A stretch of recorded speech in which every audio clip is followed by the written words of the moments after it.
So how do you win a club election in college or high school? And is there a way to set yourself up for victory before the first club member has even cast their vote? That and much more coming up on Dorm Room Leadership, the channel where we bring you top college leadership tips, professional development advice, and strategies to manage your collegiate organization. So you've joined a club, and now with election time approaching, you begin thinking about whether or not you should run for one of the positions. You're really passionate about the club, and the current exec board members are a bunch of dingleberries, but you've never run for a position and don't know if you can win. Now, it's understandable that no one would want to put themselves out there only to lose, but what if I told you that there was a tested and true formula for winning an election, no matter how inexperienced you are? It all begins with understanding the club in its current state. In order to be an effective executive, you must thoroughly analyze the strengths and weaknesses of the existing club. What was the biggest driver for growth in the past year? Why was that event we put on last fall a complete disaster? By looking at the club's strengths, you can develop an understanding of what works for the club and how to build on previous successes. By recognizing and dissecting its weaknesses, you can begin to build a plan to change that for the better in the future. On top of this, understanding the basic operations and previous history of the club shows voters you have both the dedication and knowledge to lead the club in a proficient manner. Building off of this club analysis, we come now to step 2 of the formula, idea generation and promotion. Armed with a deep understanding of the club, you can now begin to devise new ideas on how to advance the club and bring more value to members.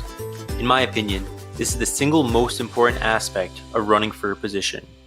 It is within the development of these ideas that the true evidence of your potential impact lies. What area of general operations has the current executive board dropped the ball on? What new program are club members yearning for that the current executive board hasn't delivered?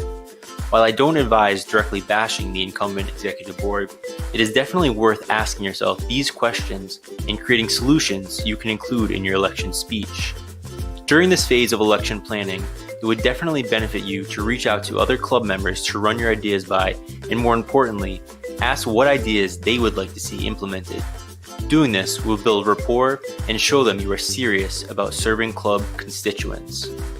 Once your ideas are defined, you must lay out a definitive plan of action to show club members you are not just an aspiring narcissistic politician willing to promise the world one day and forget about those promises once you attain the office. I really cannot stress this enough, as empty promises are quite commonplace in college organizations and accountability is lacking. There is nothing more threatening to club engagement than out-of-touch, unaccountable leadership. Moving forward, you must now combine your ideas with the jurisdiction and responsibilities of the role you plan to run for. If you are running for a social chair but want to reorganize the club's finances, it is going to be a considerable difficulty convincing club members that you'll have the ability to get it done. It is absolutely crucial to align your club goals with your future role to show how you will have the ability to turn lofty ideas into tangible results. In your speech, you can talk about how your decision to run for this position is rooted in both your previous experience, which can lend itself to this role, as well as the specific responsibilities that allow you to implement the ideas you have proposed. Step 4 in this formula was briefly touched on in Step 2 and involves heavy networking with club members. The reason for this is twofold. The first reason is that unfortunately, most college elections are predominantly popularity contests. So how do you stand a chance running against a guy who's best buds with half the club? Make friends with the other half and use your platform and oratory to win over a few of that guy's friends. Now, this isn't always the case.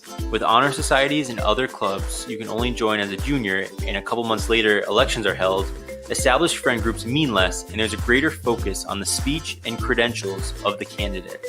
However, for every other club, it is important to meet and get to know as many club members before the election. Put your best foot forward and attend as many club gatherings as possible. Sit next to a new person every general body meeting and volunteer for events to get your name out there. Even if you don't hit it off with every Joe Schmo you sit next to, they will be much more likely to vote for someone they have briefly met than someone they don't know at all.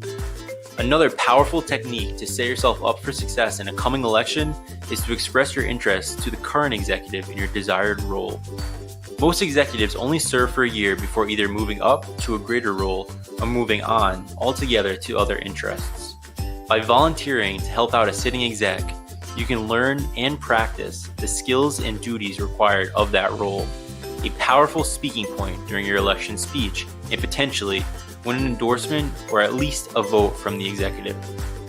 Another thing that makes this approach so unique is that next to nobody thinks of it. It is an absolute no-brainer, and having the experience of working directly with the sitting exec puts you head and shoulders above your competition. One caveat though is to be careful not to associate your name with the sitting executive's name if they've done a poor job in the role, as their failure will look like your failure as well. But given the executive did a half-decent job, this experience will put a nail in the coffin of your opponent. With the previous 5 steps complete, it is now time to bring it on home. You've done your homework, devised the best ideas since sliced bread, networked the crap out of the club members, understudied the sitting exec, and now here you are on election day with your speech in hand. The final step in this formula for success, the pièce de la résistance for instant victory, is mesmerizing, awe-inspiring oratory. It's a proven fact that the most extroverted, confident, and well-spoken people in life are viewed as natural leaders and granted the promotion or elected to office. While research proves that their powers of oratory don't always line up with their leadership skills, which has led many companies to ruin, people are drawn subconsciously to well-spoken individuals. In order to secure victory and take home the ship, you must work on perfecting your public speaking skills till you sound like goddamn Marcus Cicero in the Roman Senate. Combining a well-written speech, parallelism, practice pauses, eye contact, and evident but not cocky confidence will seal the deal. As always, if you like this video, feel free to lightly tap that subscribe button and comment below any other techniques you've used to win a college, high school, or any other election in life.